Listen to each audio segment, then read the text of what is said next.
ದ್ವಿತೀಯ PUC ಕನ್ನಡ ಪ್ರಥಮ ಪೂರ್ವಸಿದ್ಧ ಪರೀಕ್ಷೆ 2026ರ ಭಾಷಾಭ್ಯಾಸ 8 ಅಂಕಗಳಿಗಾಗಿ. ನಾನು ನಿಮ್ಮ V Patil sir. Kannada YouTube channel ಮೂಲಕ ಈ ಚಾನಲನ್ನು ಲೈಕ್ ಮಾಡಿ, ಶೇರ್ ಮಾಡಿ, ಸಬ್ಸ್ಕ್ರೈಬ್ ಮಾಡಿ ಹಾಗೂ ಕಮೆಂಟ್ ತಿಳಿಸಿ. ಮೊದಲನೆಯದಾಗಿ 45ನೇ ಪ್ರಶ್ನೆ, ನಾನಾರ್ಥಕಗಳನ್ನು ಬರೆಯಿರಿ. ಒಂದನೆಯದು ಗುರು. ಇದಕ್ಕೆ ನಾನಾರ್ಥಕ ಶಬ್ದಗಳು ಶಿಕ್ಷಕ, ಗ್ರಹ. ಎರಡನೆಯದು ಕಳೆ, ಕಸ, ಕಾಂತಿ, ವ್ಯವಕಲನ.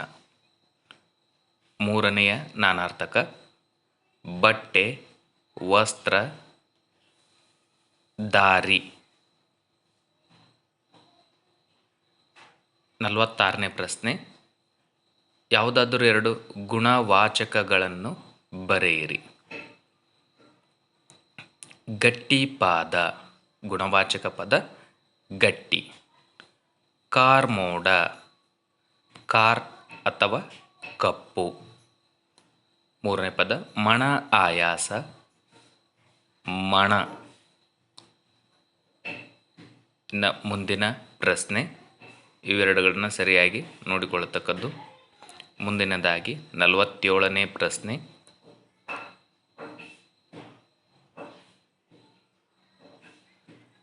ಕ್ರಿಯಾಪದಗಳ ಧಾತುಗಳನ್ನು ಗುರುತಿಸಿ. ಒಂದನೇದು ಓದುವರು, ಧಾತು ಓದು. ಎದ್ದರು, ಏಳು. ಹರಡಿತು, ಹರಡು. 48ನೇ ಪ್ರಶ್ನೆ, ವಿಭಕ್ತಿ ಪ್ರತ್ಯಯಗಳನ್ನು ಗುರುತಿಸಿ. ನಲ್ಗತೆಯಂ ಪ್ರತ್ಯಯ ಅಂ, ವಿಭಕ್ತಿ ದ್ವಿತೀಯ ವಿಭಕ್ತಿ. ನೋವಿನಲ್ಲಿ ಪ್ರತ್ಯಯ ಅಲ್ಲಿ, ಸಪ್ತಮಿ ವಿಭಕ್ತಿ ಪ್ರತ್ಯಯ. ಕೀರ್ತಿಗೆ, ಗೆ ಪ್ರತ್ಯಯ ಚತುರ್ಥಿ ವಿಭಕ್ತಿ.